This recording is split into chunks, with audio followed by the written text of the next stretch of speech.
Israel's resistance to two-state solution impedes U.S.-mediated normalization agreement with Saudi Arabia. Amidst the escalating conflict in Gaza, the United States grapples with the complexities of balancing its alliance with Israel and its pursuit of regional stability.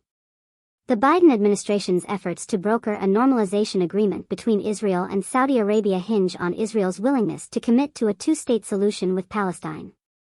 However, Israel's Prime Minister, Benjamin Netanyahu, has indicated that such a condition is unacceptable, potentially jeopardizing the normalization deal and the broader U.S. plan for regional integration. U.S. Secretary of State Antony Blinken expressed caution during a Senate Foreign Relations Committee hearing on Tuesday, stating that normalization with Saudi Arabia cannot proceed without addressing the Palestinian issue.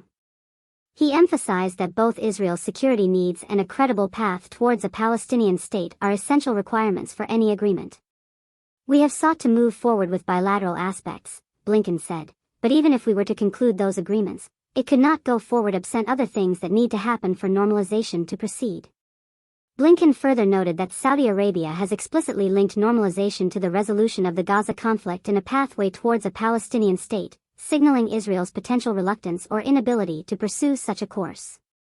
The Biden administration's proposed plan involved a U.S.-Saudi defense pact and assistance in developing a Saudi civilian nuclear program in exchange for Saudi Arabia's normalization with Israel.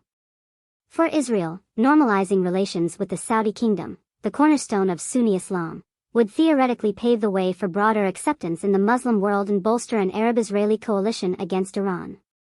However, the recent Gaza conflict has prompted the U.S. to make ending the hostilities and Israel's acceptance of a new governing mechanism in the Gaza Strip, incorporating the West Bank-based Palestinian Authority, conditions for a deal. Such concessions are unpalatable for Netanyahu's far-right coalition partners, who have threatened to dissolve his government if such moves are made.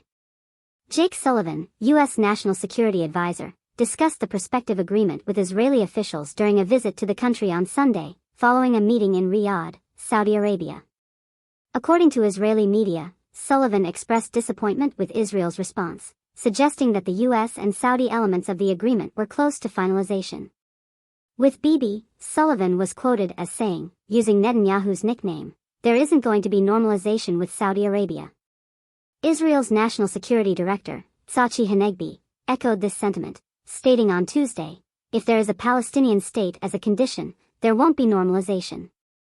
An Israel-Saudi pact would expand on the Abraham Accords, agreements brokered by the Trump administration in which the UAE, Bahrain, Morocco, and Sudan recognized Israel, despite the ongoing Israeli occupation of Palestinian territories.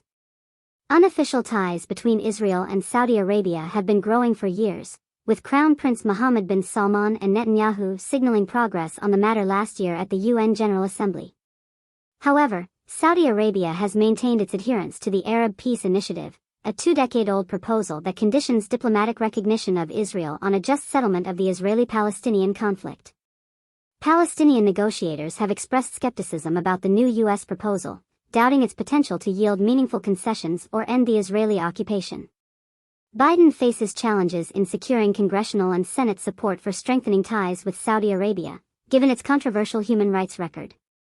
However, the Ukraine crisis, which has disrupted global oil markets, has compelled Biden to re-engage with the kingdom, which he had previously denounced as a pariah after the murder of journalist Jamal Khashoggi. The U.S.-mediated normalization effort between Israel and Saudi Arabia remains caught in a precarious balance, with Israel's resistance to a Palestinian state and the Biden administration's insistence on resolving the Gaza conflict and pursuing a two-state solution complicating the potential agreement.